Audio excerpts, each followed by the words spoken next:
Pemerintah terus mendorong perempuan lebih banyak berkiprah dalam dunia politik Indonesia. Seminggu jelang pemilihan umum, perempuan Indonesia diminta untuk aktif dan berperan dengan memberikan suara agar keterwakilan perempuan semakin besar. Yang sudah dilakukan sejauh ini oleh Kementerian Dalam dialog Pemberdayaan FMB Perempuan 9 dan Rabu juga siang, Perlindungan Menteri Anak Pemberdayaan untuk Perempuan dan bisa Perlindungan Anak itu Bintang juga Puspayoga kegiatan mengatakan ini peran anggota legislatif diharapkan perempuan di kegiatan DPR ini periode agar 2019-2024 cukup menonjol.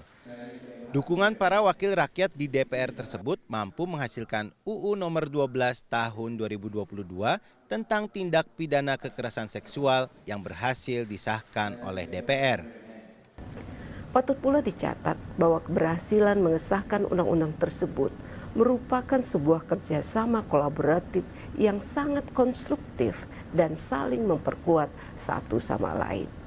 Selain undang-undang tindak pidana kekerasan seksual, juga banyak sekali kebijakan yang sifatnya memberikan perlindungan telah dihadirkan karena adanya anggota-anggota DPR perempuan yang bekerja keras, menggandeng, dan mengajak anggota DPR lainnya untuk menyerap aspirasi dari berbagai kelompok masyarakat dan kaum perempuan.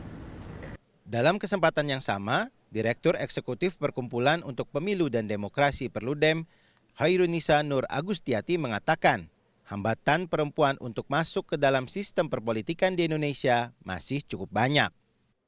Hambatan perempuan untuk bisa masuk ke dalam politik ini masih banyak gitu ya, burdennya tuh masih banyak. Tadi dari sisi budaya patriarki, lalu sebetulnya juga dari sisi regulasinya sendiri sebetulnya ya, kalau yang membedakan pemilu kali ini dengan pemilu sebelumnya, karena ada perubahan regulasi yang kemudian peluang perempuan untuk dicalonkan juga semakin kecil gitu ya, karena ada regulasi yang dibuat oleh peraturan KPU. Belum lagi misalnya juga ada kan perempuan tuh masih termarginalkan gitu ya. Oke, dari sisi jumlah memang hampir sama antara perempuan dan laki-laki, baik pemilih maupun penduduk. Tapi dari sisi politik kan perempuan masih termarginalisasi gitu loh. Misalnya masih ada anggapan kenapa sih harus pilih perempuan gitu ya?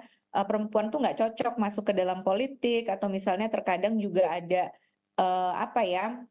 tafsir-tafsir agama yang digunakan gitu ya untuk tidak memilih perempuan. Jadi Ketua Kaukus Perempuan Parlemen, Diah Pitaloka menjelaskan, seminggu menjelang pemilu 2024, potensi perempuan calon anggota legislatif di arena perebutan suara masyarakat kali ini cukup baik untuk mendapatkan kursi parlemen. Oleh karena itu, dibutuhkan suara perempuan agar mampu bersuara lebih banyak di kancah DPR pusat maupun daerah.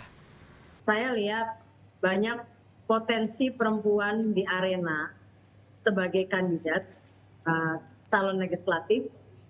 Dia punya peluang yang sangat baik untuk mendapatkan kursi.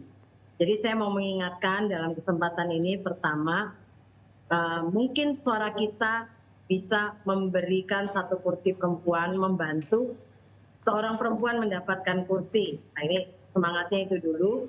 Dan setiap dukungan menjadi berarti untuk perempuan ya, karena hari ini pemilu itu relatif sangat pragmatis dan tidak mudah di pemilu sekarang itu untuk berjuang mendapatkan suara, terutama untuk kaum perempuan. Dan tentu saya berharap 1 minggu ini masih ada waktu bagi kita memberikan support kita untuk kaum perempuan yang potensinya sangat banyak untuk mendapatkan, untuk duduk di kursi-kursi legislatif di tahun 2024 nanti. Berdasar data Kementerian Pemberdayaan Perempuan dan Perlindungan Anak, dalam pemilu 2024 ini, terdapat 101 juta pemilih perempuan dari total 203 juta pemilih. Adapun keterwakilan perempuan di DPR periode 2019 hingga 2024 baru mencapai 20,5% dan meningkat menjadi 21,39% pada tahun 2021. Padahal UU Pemilu nomor 2 tahun 2011 mengamanatkan keterwakilan perempuan di parlemen minimal sebesar 30%. Tim Liputan CNN Indonesia.